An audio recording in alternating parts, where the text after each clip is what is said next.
Oh my word. Ladies and gentlemen, we can't just sit on the chair and pretend that this is a normal game of football that we're talking about today. This is sensational. This is why this sport, I love it more than anything else in the world. Inter Milan 4, Barcelona 3, 7-6 on aggregate. The greatest Champions League semi-final tie that I've witnessed in my lifetime. I'm 30 years old. I've been watching football since I was about 4.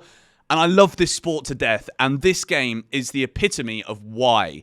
It's a game that was filled with passion. It was an end-to-end match where the narrative, the storyline changed minute by minute, goal by goal that went in. We saw two different footballing philosophies partnered up against one another, and it married into this cacophony of brilliance. It was entertainment of the highest order. If you didn't like football and you watched that game, we would have got ourselves a new lover and a new fan of the sport. It was truly sensational what we witnessed at the San Siro. I was thinking, what's the best way to go about doing this video? Because this morning, right, I woke up, I watched the full match replay, and I didn't see what the score was. Didn't check my phone, just went onto the app that I use, and I didn't know what was going to happen. 20 minutes into the game, and I'm like, well, I think Inter Milan have started quite well here. You had Barella flick the ball over the guy's head, forced ter Stegen into a save. And then we had the first real minute, the real moment of the game is this right here, where you can see DeMarco in the middle of the screen here. He wins it, plays in Denzel Dumfries, who makes the run where my cursor is there. And then fast forward a couple of seconds, Lautaro Martinez puts the ball in the back of the net, 1-0 Inter Milan after 21 minutes. This is a big moment because for Martinez, right, a striker who... There's been so many rumours that he might leave Inter, blah, blah, blah. Inter Milan don't win this tie without him. I think there's obviously a Serbi who's the old guy in centre-back. He will get so much praise here, rightly so. Fratesi coming off the bench, unbelievable. But Martinez in that first half, to put Inter Milan into the position to be 2-0 up, deserves so much credit. Because if you see here...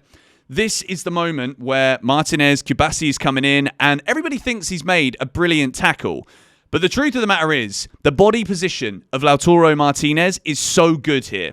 Because what he does is he gets that right leg that you can see at the bottom here. He gets that right leg in the right place so that Kubasi, who's a really good tackler, lunges in and he can't make the ball. Lautaro Martinez scored the first goal, and it was everything about him for the second that Hakan Çalhanoğlu put into the back of the net. This moment here is Acerbi scoring in the 52nd minute. It's offside, but again, that high Barcelona line becoming exploited. And if that goes in, then I think actually we might not have had as frenetic, crazy of a game as we did. Because the fact it was 2-0 to Inter Milan...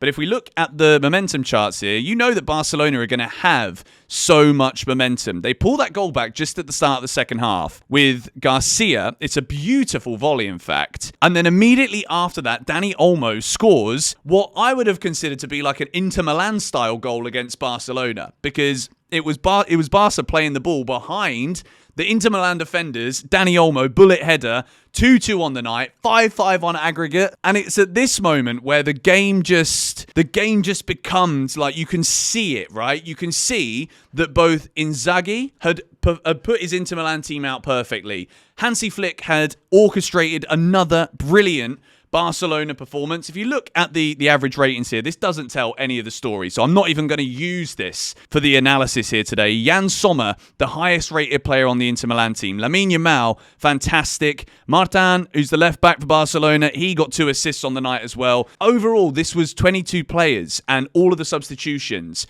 putting in a spectacle. It was honestly so good, and it's why I'm so happy that I've made this YouTube channel, and I would love to ask you to subscribe to it, because if there's one thing I know on my 30 years of existing on this planet, I will never fall out of love with this sport. I can be upset about my club Chelsea and be elated when they win or unhappy when they lose, but watching football and experiencing moments like that, there's nothing that compares to this in the world. So please do subscribe, because I'd love to have you on my journey with me as I talk about it more throughout the years. It was actually, I'm going to say it, right? Last week, I thought it was one of the best games I've ever seen, by far the game of the season.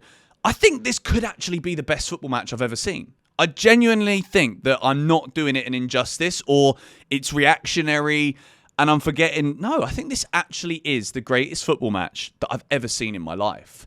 And I think it's just the marrying of those two different styles in particular that has made this so good. And the fact that Barcelona, for that second half, it's just all Barcelona, but still, Inter Milan have their moment. But it's 3-2 to Barcelona, first of all, with Rafinha scoring a magnificent goal. The first attempt is blocked. The second one, he rifles it with his right foot. I can't remember who it was on the far post, but he could have thought he was about to get the winner by touching it, and he would have been offside. I can't remember who that was exactly. It might have been Pedri. But Rafinha makes it 3-2, and I'm like, well, that could be a Ballon d'Or moment for Rafinha, right? If Barcelona win this 3-2 from 2-0 down, what an incredible story this is. It's between Rafinha and Lamel if Barcelona go on to win this tournament now for the Ballon d'Or. But no, it's not over. Because Acerbi, the centre-back here for Inter Milan, who, by the way, is 37 years of age, and the San Siro goes absolutely wild. The fact that this guy, let me move this over so you can see it, right? He's 37, he's played 120 minutes of football, scored an offside goal, 12 clearances, 2 interceptions, wins 50% of his ground duels. Like, unbelievable. The levels of football that we're having on show here. You've got a Barcelona team full of youngsters, a 17-year-old potential world beater on the right wing. This is a relatively experienced team, but with some youngsters scattered in it. For Inter Milan, right? Like this could be history for these guys. 36-year-old Mkhitaryan, 36-year-old Jan Sommer, 31-year-old Çalhanoğlu, Acerbi. I got to catch my breath just to talk about this. 3-3, full time, 2 rounds of 90 minutes. The score is 3-3. I'm looking and I'm thinking, well, I can only see Barcelona winning this from here, because if you take a look again at that momentum in the second half, it's all Barcelona, and the tide of the tie looked as though it was favourable to Barcelona. But this is why this is such a sensational game. Because Davide Fratesi, who had a moment against Bayern Munich in the quarterfinals to get into Milan here, he's had another moment again. And the celebration, the ecstasy on his face when it's 4-3, I think it's at that moment that Inter Milan knew that even though they've conceded 6 against this Barcelona team that can hurt you at any given moment, when that goal goes in and makes it 4-3, that's when you see the resilience. That's when you see the steel of Inter Milan. Jan Sommer turning up with a big save in extra time. Over the course of 2 legs, Sommer magnificent. 7 saves in the 120 minutes. 2 high claims as well. This is an unbelievable historical moment for Inter Milan. And look, whoever they play in the final, PSG, Arsenal, I don't know who it's going to be. We're going to find out tonight. I feel as though there are some moments, right? And I'm a Chelsea fan who witnessed Chelsea go to Munich, where the final is this year. And I saw us win there when nobody thought that we could. Nobody thought that we would. So many moments in the run-in when Chelsea won that. Napoli, Benfica, Barcelona, then Bayern. So many moments you think you're down and out. This is the same for Inter Milan. Same stadium. I think as much as I don't want to talk about jinxes. I don't want to talk about it's meant to be, written in the stars. It's like an easy way of analysing things. And it's a little bit too much hyperbole maybe. But is it? Inter Milan, is this destiny? It's their second final in 3 years. They deserve so much credit for what they've done, and it's always against all the odds for Inter Milan. Nobody expects them to win. Nobody thinks that this incredible Barcelona team, who, look, as much as I'm not a big fan of Barcelona for obvious reasons, throughout my lifetime, they've wound me up, they pissed me off, they made me upset, they made me angry. But they've garnered a lot of respect from me after this performance over 2 legs, because what they have here is a sensational team of players. And Hansi Flick said it in his post-match interview. I think they've gained the respect of Europe. They absolutely have gained respect of the world, this Barcelona side. They will absolutely be back. And I think maybe for Barcelona, they need this. Maybe the young players in that team, maybe they needed a year where they have this as opposed to you know what I mean? Maybe they need that. Maybe they're going to come back even better. But for Inter Milan, this is their moment. They absolutely deserve so much praise, so much credit. It is the best football match I've ever seen.